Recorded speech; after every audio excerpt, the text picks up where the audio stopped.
This is the Extra Point Podcast. During this podcast, we will dive deeper into our Sunday teaching and share practical next steps for your faith journey. Now, let's kick off the Extra Point.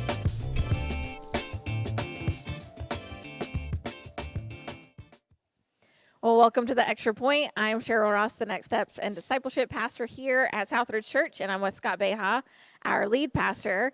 And we are in another week of our For the Future series where we're talking about our campaign that we are trying to abolish our debt and also just really make our church be a church that our community cannot live without. And this week, you talked about how we should not just be a spectator, but a participant. Yes. And you used the story of John. Miami Dolphins. Yes, you did use that story at the beginning. Oh, okay. So you shared about the Miami Dolphins, and since you brought it up, I'll let you kind of share a little bit about that and why that played into what you were sharing. They got what was coming to them yesterday. They got smoked yesterday. So there's that. Yeah, it was. The Dolphins had a historic day last week. It was funny. One of the people out in the lobby after church said, "You must feel like God's favorite that a game like that happened right about the time that you needed a good sermon introduction." Yeah. I was like, I didn't even think of it that way, but yeah, something historic happened, and I was having to follow it on my phone. And I thought it was cool for me as a fan to watch it on my phone. It would have been better if I was sitting at my house watching it on TV. And I just kept following that down. And I was like, but if you got to be one of them that actually did something, it'd be different, completely different. Because I've been one of those people probably my whole life that when it comes to my sports teams, I say we. We won. And I've consciously tried to stop doing that because I didn't do anything. Right? I didn't score a touchdown. I didn't block a 300-pound man. I watched and ate chicken wings. So it wasn't it was them, and I rooted for them.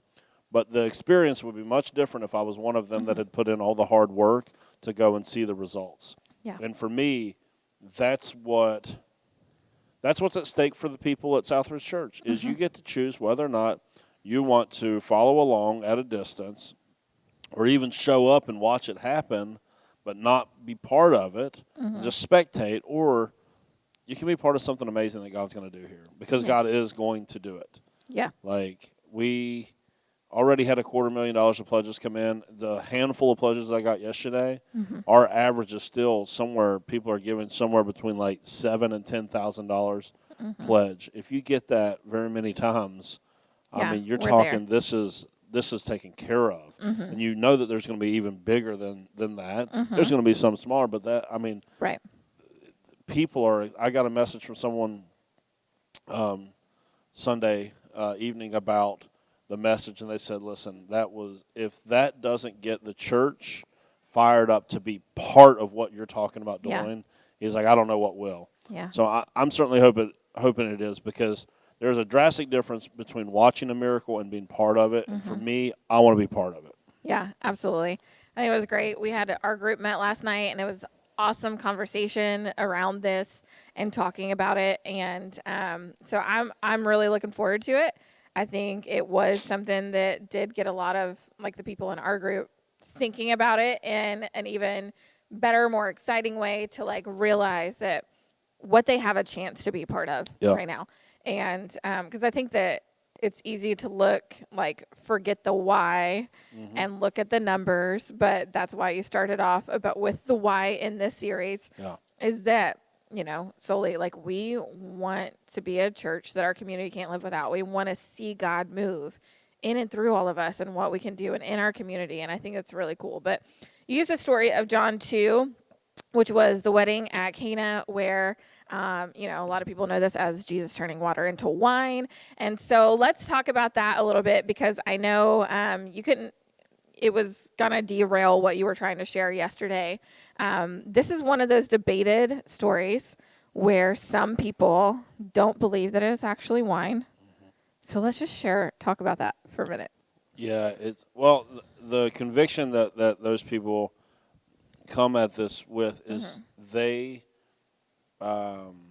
inherently think alcohol of any nature is evil. And that is not something that we actually see presented in the scriptures whatsoever. I did a full sermon on this. Yeah. I don't know, 4 years ago now, in Asking for a Friend. And I showed that the Bible speaks positively about alcohol and negatively about it, which is why, like, it would be my personal conviction that it's probably not helpful for certain people, right? So I don't just, like, give a blanket, like, oh, no, the Bible's cool with moderation. And so, no, we do a lot of ministry to people that have struggled with alcoholism and things like that. And I think it's a bigger conversation as to whether or not the Bible is permissible in regards to it. It's actually the better conversation is this a wise thing to spend my time, money, efforts, is this a wise way to get into that? But like people that come to this, so what happens though is they have this presupposition that alcohol is inherently bad, which is not present in the scriptures.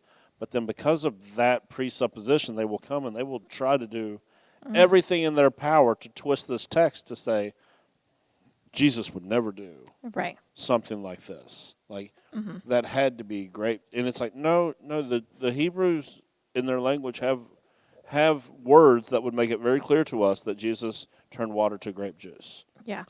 We also know that it was a wedding. They didn't serve grape juice at weddings. They served wine. Yeah. And we also know from the end of the story, I didn't even read the end of the story because it wasn't really the point on Sunday, that when the banquet, the head of the banquet kind of speaks up, he's like, hey, everyone normally saves the bad wine for late, after, in essence, after everyone's had plenty of the other good stuff. Yes. When they don't know the difference, like, what do you think the context here is? And again, like, I'm not sitting here saying Jesus has changed his mind on drunkenness. The Bible is super clear on that. Again, I don't even think, this is what irritates me, is that the point of this story is not whether it was wine or anything else. It was what Jesus did. Yeah. And it was how he stepped in for this family. It was about how when he provided way more than was even necessary. Like, there's so many other things that this passage is talking to us about, as opposed to what the substance actually was. Right. Because then, you get people like just goofy. Well, wine in those days had less alcohol. Did it? Like, that for certain. Like, that for certain. How do you know the percentage of this wine that Jesus made? Like, these are silly discussions that get us way off track of what actually happened. Yeah. In the story. And it is very clear from the original language that whether this was low amounts of alcohol and you just, without any biblical evidence whatsoever, you think, that's probably what Jesus made. It was probably just the little bit. Like, without any biblical evidence of that, you can believe that if that's what you want, or it could just be normal. It doesn't matter because that's not the point of the story in the first place. Yeah, absolutely. So I loved how you say that, because it's one of those, like, he steps in for a family in their time of need. And I think, like, and it wasn't just what they needed, but more than what they needed and better than what they probably needed. I think that is something for us to really remember and hold on to as well in this series, because, like, if we go back to the verse that you said you want us to memorize, Ephesians 3:20 and 21, it says that, now all glory to God, who is able through his mighty power at work within us to do infinitely more than we could ask or think. Yeah. And that right there, like, holding on to that, like, we see that within this story, that he did more than what they really asked for, maybe thought would happen or whatever. And to know and look at that and say he's going to do the same thing. Yeah, I think I did the calculation at one point. It was like 900 bottles of wine would have been the equivalent of these 6 jars. That's insane. That is way more. Yeah. Nobody is saying that they drank them all. Right. Because the feast would probably be going on more days than that, right? Multiple days, tons of people. And it doesn't say that it was all consumed. Right. The point is how he provides in excess in those moments of our life. Yeah, absolutely. So it's good. never just bare minimum with God. Right. He always will exceed your expectations. Yeah, absolutely. So I know you shared a little bit about like how in verse 4 he says, it's not our problem. My time hasn't come yet. And then his mother says, like, do whatever he tells you to do. And how this can seem a little strange or a little weird, the grading, but you explained that on Sunday. So if you didn't hear Sunday's message, go back and listen to it.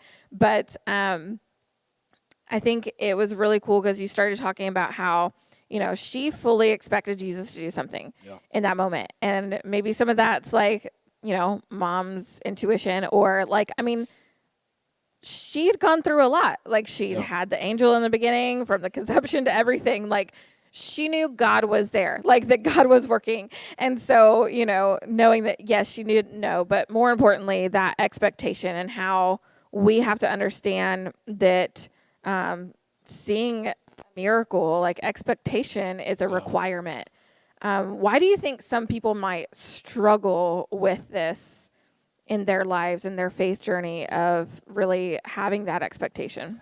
Expectation is kind of a word that I used in this sermon as opposed to even faith, but I'm talking about the same thing. Yeah. Like I can't imagine the amount of people that ask God for things in prayer, but they don't actually have the faith to believe that it will happen. They don't have any expectation. They're just like, they're praying for it, but they're like, I don't know, God, if you can really, maybe if you have time or could find enough resources to like, that's how we pray, like in like circles. Like it's like we're asking someone that we know doesn't want to talk to us or something. Like, like it's like when my kids come up and they already know the answer. And they're going to ask anyways. They're going to, like, talk in circles and, like, well, it's like, no, but that's not this relationship. Like, you're not bugging God when you ask him, full of faith and expectation that he's going to move. Yeah. And that right there sets the stage for God to then step into those situations. Because if it's not going to build your faith, then what's the point at the end of the day? What's the point? So expectation is paramount because it goes, God, listen, I'm expecting you, the God, the creator of all things, to move. Like, when we pray as his people, like, I don't know if we ever think about this, like, God's reputation is at stake. And don't you think that when you come with that expectation that he wants to come through, he wants you to be able to give him glory for what he's about to do and what he has done? Expectation is paramount in this. Like a lack of faith all throughout the scriptures. It was a lack of faith that held back the miraculous. Like when Jesus was in his hometown, we talked about this in Luke chapter 4, the first week of the series. Like, he didn't perform miracles in his hometown. Not because he couldn't, but because they didn't have the faith to be able to receive it. And there was other times that Jesus was shocked in the scriptures, and it was all surrounding faith. It was one time he was shocked because someone from Israel's faith was so low, and another time he was shocked that a Gentile, a non-Jew's faith was so great. Yeah. And so, like our faith and our expectation is what paves the way for God to come in to these situations. So when you're asking God for something, don't ask in circles. Don't ask like you're imposing on him. Right. Like think of it as like the healthiest parent-child relationship that you can go and you can ask whatever it is that you need to ask of your father. And he longs for you to do that. And he has unlimited resources. Like my kids come and talk in circles at me because I don't have unlimited resources. Right? If you can find it in your heart to give me $3 for ice cream at school, like because they know I don't have unlimited resources, so sometimes I do have to say no. Yeah. But when it comes to God, he does have unlimited resources and power and everything else. So therefore you don't need to come, with like half-hearted faith and go like, well, God, if you could just find a little bit of change lying around to help me out. Like, no, Like, come and ask what you want of God and fully expect that it will happen. And don't play tricks on yourself with the way that you speak either. Because, like, I think there's people that they want God to fix their marriage, but they don't speak consistently with that. Yeah. And so, therefore, it's not going to come to pass. They want their kids, to be a certain way or whatever, but they don't speak like that. They speak negatively, or they speak like, I don't know if they're ever going to get it together, whatever. Go ahead and speak like it's already true, because I'm going to tell you, right, I think that when it comes to stuff like this, as far as heaven is concerned, most of this is already taken care of, but you have to just come and ask. Full of faith, fully expecting, and that's why, like, I am not, like, burdened. Okay, so let's say, for instance, and I don't expect this to happen, but if it did, let's say at the end of this series we have pledge cards come in, and the amount is $650,000 that's been pledged. I'm still going to tell you that God is going to pay off that $1 million in 3 years. Yeah. Because it's going to happen. I don't expect that. I think the pledges are going to far succeed the need. Yeah. But even if the pledges were to come in, I'd say, listen, I'm still so certain that God said that this was going to happen, that we're going to keep living like it's going to happen, and watch how God ends up making up the difference. Yeah, absolutely. I agree. I think that that's a really important thing. I think, sometimes I think that we get mixed up with expectation, and like where maybe we struggle at times are that we forget that it still has to be within the will of the Father.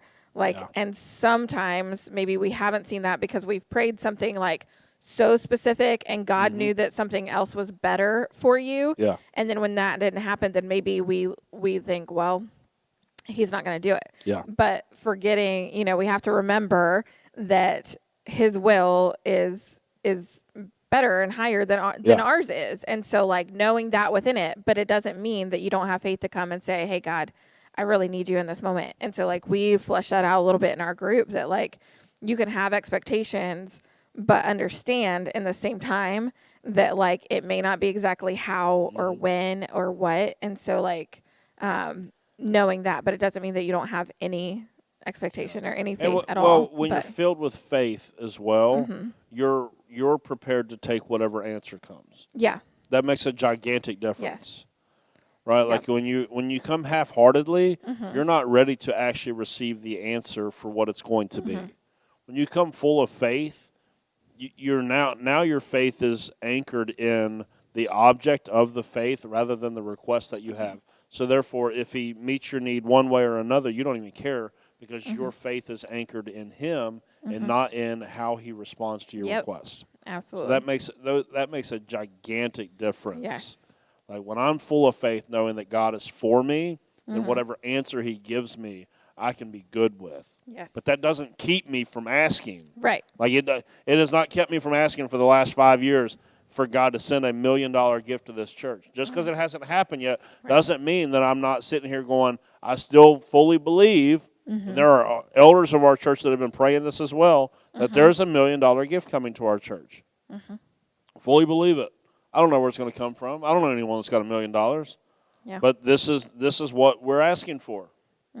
This is like we fully believe that God has all the resources necessary to do stuff like that.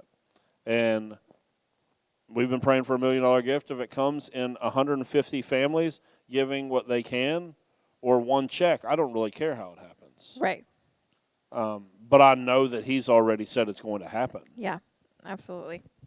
I agree. And then, you shared about how this miracle, the servants that were involved in filling up these massive jars of water, it was backbreaking work. It was hard work. And often when we pray these things and we have that expectation, we forget that often there is a level of required work on our part. And we think for some reason that it's just going to be easy, that it's like praying for a job, but not going out and putting in applications. Yeah, like right? cousin Eddie, he's holding out for management. Yeah, it's like you have to understand that there is some work required on your end. You can't just pray for a job. You also have to search and apply and do those things as well. And so I think with this, like, I think we want to say, yeah, I want in on that. Like, I think that's I think that would be most people's response of, yes, I want to participate in that. I want to be part of that. I want to have my hands on it. But we also have to know that it's not going to be easy. Yeah. And that it's going to be difficult along the way. I think it goes with anything, like knowing, like I started going to the gym last week. Yeah. But Friday, like my body hurt. I did not necessarily want to go. But I went anyway because I know that I'm not going to get any result that I want if I stop going, if I don't go, or if I quit when it's hard. 100%. If I quit when I'm tired. And I think that's why, like, memorizing that verse and remembering it and calling back to it as we go, because we're talking about a 3-year time period. Yeah, I was talking to someone yesterday on the phone, and he was like, how are you going to get people to do this for 3 years?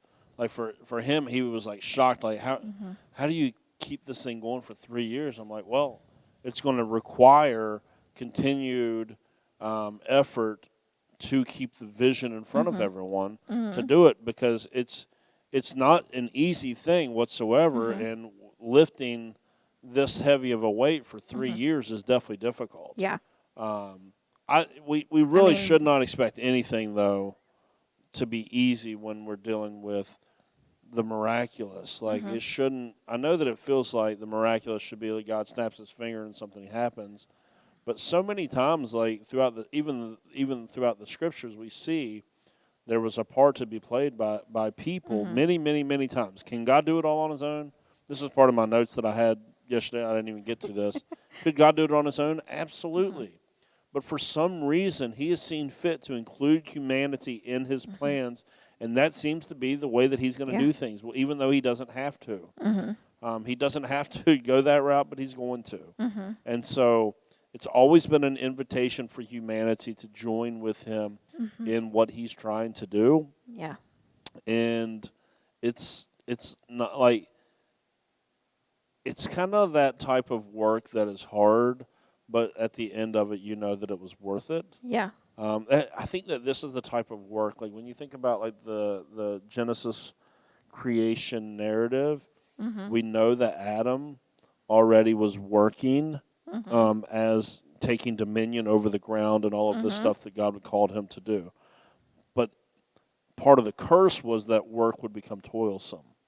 So there's a type of work, there's a type of effort that is not tiresome and toilsome and frustrating. There's a type of work that, though it might be hard, it doesn't lead to an emptiness. Right. And I think that's what we're seeing right here. Yeah. It's like when you go to the gym, let's say you keep going to the gym for the next 3, 6, 9 months, that's a lot of work. But like you get to the point after a while, and my gym journey starts tomorrow, you get to a point 6 months down the road where what felt so horrible to start with, oh, I'm hurting, I'm aching, I don't want to do this, I don't want to wake up early, whatever, then becomes something that actually really fulfills you. Like when you get to the end of that workout and you go, I did it. Like, and it's that thing that you need to keep coming back. It doesn't happen quickly. Like, no. Like the first time that Megan and I have to write a check for the future for our commitment, it is going to feel like the first time that we went to the gym and tried to lift something really heavy. Yeah. It's going to hurt like crazy, and it's going to feel a little crazy and go, I mean, do we know what we could be doing for our family with this amount of money? Right. Do we know that? Yeah. But then it's going to get to the point when we hit that goal that we have, that we think God has led us to this amount. I have this sneaking suspicion that all of us in this campaign are going to get to that amount that we're putting on those cards a lot faster than what we anticipate, and we're going to all give above and beyond even what we thought originally that we'd be able to give. That seems like a mountain, like, oh my gosh, how am I going to do this? But it's a lot like going to the gym, that what started out as duty ends up becoming desire. Yes. And you go like, oh, You mean Yeah. to tell me my family can make this big of a difference when we give this? Mm-hmm. And then, well, let's say that like that giving becomes contagious for you and your family. You're going to meet that mark, and then you're going to go, Yeah. well, I don't want it to stop. Yeah. So you're going to keep going. Mm-hmm. Right, like it's this hard work that doesn't lead to burnout, but rather leads to like fulfillment. Mm-hmm. And it because there was a version of this before the fall. It was what you were made to do. Yeah. You were made to do hard things that don't drive you into the ground. Yeah. Right, and so I think that we're going to find so many people. They're going to go like, "Oh, we're going to pledge, $10,000 over the next 3 years, which is like $3,300 a year." Mm-hmm. Which for most people give on average somewhere between $3,000 and $4,000 to the church. So they're doubling their amount of giving to the church. That's amazing. But I think what they're going to find out is that they can get to that right there when they're really, really cognizant of it. Yeah. Really, really fast. Yeah. And they're going to go, well, what am I supposed to do with the other, 2 years? Because I Yeah. think that most people that are there, they're going to go, well, I mean, whenever I got this bonus from work that I get every year, and normally we go and take a trip with it. We go and do this. We go and do this. We go and do this. And when I go, but I could just give half of that bonus to the church, and we'd already be halfway to where we thought we were going to be. Like, Yeah. when people start seeing that, thinking that, when God starts moving in those different ways, they're going to realize, like, oh my gosh, I can actually lift a lot more than what I had anticipated I could lift. Yeah. I think that's what's going to happen for a lot of people, and you're going to be surprised at how much you can lift. Yeah. When you realize that where this whole thing is headed. Yeah, absolutely. I think that's true. I think, my husband and I were just kind of looking at it from a monthly standpoint. And, he had a number in his head, which was not anywhere. Like, mine was a totally different number than his. And when I broke it down and, like, shared with him, he was like, okay, yeah, I see that we could do that. As long as we stuck to this and as long as we do these things that you said, like, then, yeah, we could absolutely do that. And then I look at it and I was thinking the same thing, is that, like, honestly, we could probably do more quicker than what we're looking at. But it is a sacrifice also, because there are, some things that we are going to go without and some things that we're probably not going to have happen in a certain time frame because we think that this is more important for right now. And I'm excited. I think that it will be cool to see how God moves through the people and in their faith, and that just the growth that I think we're going to see with people over the next few years. I think the first time that we're able to give an update. So we're going to be doing our first fruits offering next Sunday, the 15th. That's going to be when everyone brings in their first gift of any amount towards their pledge. I think let's say that offering comes in somewhere in the 30,000 range, which I think is pretty doable. When you see that debt drop by $30,000, and we present that to the church, they're going to go, we did that in one day? Yeah. Yes. And then every month when you get an update, and you see that thing going down, it's going to be one of those things where when people see it, they're going to go, you're going to get that angst to go like, can we do this faster? Because this is really exciting to watch this thing happen. Yeah. And I think that it's going to be one of those deals that I think because most, like the people that are committing to these pledge cards, because they are good, godly people, they are lowballing what they think that they can do because they don't want to tell the church, hey, we can come through with this, and then it not happen. Right. And that's why I think it's going to be. That's why there's going to be this out giving all the pledges because with very, very good intention, people are going, I think that we can do this, and they're going to find out that they can even go a next step. Because if Megan and I were to reach our goal a year and a half into this, I don't anticipate we're just going to go like, well, we're We're done. not giving right? anymore. Yeah. No, this is a 3-year giving campaign. Yeah. We're going to challenge ourselves, see how far we can Yeah. take this thing. Yeah, I mean, because we do know that there are things that this building does need, like as well. And if we can go above and beyond to make sure that all those things are covered as well, to where we don't have to worry about those big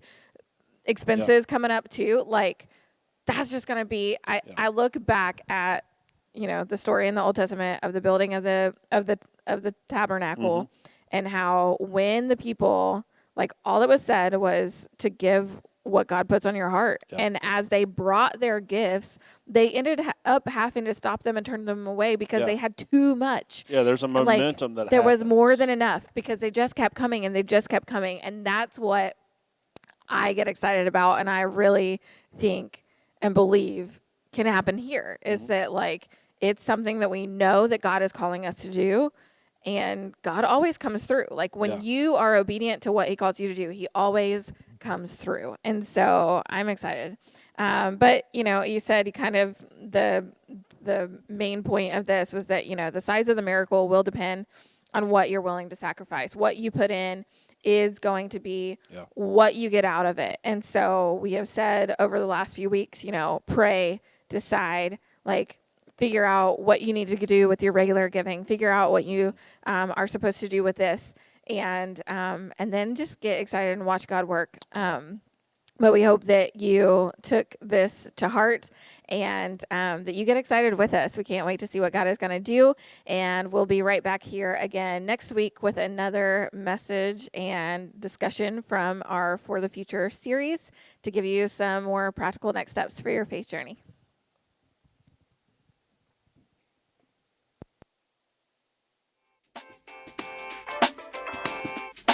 Thanks for tuning in to The Extra Point. Be sure to subscribe to the Southridge Church podcast and tune in every Wednesday for another episode of The Extra Point.